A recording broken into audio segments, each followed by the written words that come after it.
সন্দেশখালী তদন্তে সিবিআই বহাল, রাজ্যের আবেদন খারিজ সুপ্রিম কোর্টের। হাইকোর্টের সিবিআই নির্দেশ চ্যালেঞ্জ করে মামলা দায়ের সুপ্রিম কোর্টে। মামলা করে রাজ্য সরকার, রাজ্যের মামলা খারিজ করলো দেশের শীর্ষ আদালত। মৈত্রেয়ী রয়েছে টেলিফোন লাইনে। মৈত্রেয়ী, এই মামলার পরিপ্রেক্ষিতে সুপ্রিম কোর্টের কি অবজারভেশন? দেখো, আজকে জাস্টিস গাভাই এবং জাস্টিস গাভাইয়ের বেঞ্চে এই মামলার শুনানি ছিল এবং সেখানে বিচারপতিদের বেঞ্চে তাদের স্পষ্ট প্রশ্ন হচ্ছে যে কাকে প্রোটেক্ট করার জন্য এই মামলা করা হয়েছে রাজ্যের তরফ থেকে, সেই প্রশ্ন তারা তুলে ধরেন।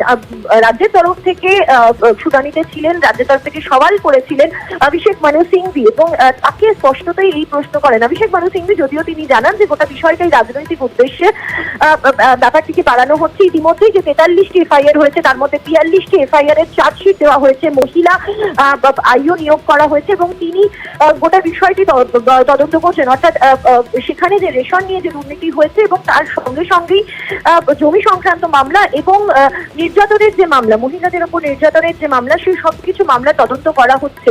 কিন্তু গোটা বিষয়টিতে সন্তুষ্ট হতে পারেনি সর্বোচ্চ আদালত। তারা পরিষ্কার তাদের বক্তব্য যে সমস্ত মামলাই সুপ্রিম কোর্টের তরফ থেকে, সমস্ত মামলায় সন্দেশখালীতে ঘটেছে এবং বেশ কিছু মাস ধরে রাজ্য নিষ্ক্রিয় ছিল সে প্রশ্নও কিন্তু তারা তুলেছেন এবং গোটা বিষয়টিকে উল্লেখ করেই রাজ্যের যে আবেদন সেটাকে খারিজ করে দিয়েছে সর্বোচ্চ আদালত। ফলে সন্দেশখালী নিয়ে সিবিআই তদন্তের যে নির্দেশ হাইকোর্টের, সেই নির্দেশই বহাল থাকছে এবং সিবিআই তদন্তই বহাল থাকছে। প্রিয়াঙ্কা, ধন্যবাদ।